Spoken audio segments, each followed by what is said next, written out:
قل من يرزقكم من السماوات والأرض قل الله وإنا أو إياكم لعلى هدى أو في ضلال مبين قل لا تسألون عما أجرمنا ولا نسأل عما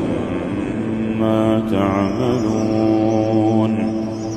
قل يجمع بيننا ربنا ثم يفتح بيننا بالحق وهو الفتاح العليم قل أروني الذين ألحقتم به شركاء كلا بل هو الله العزيز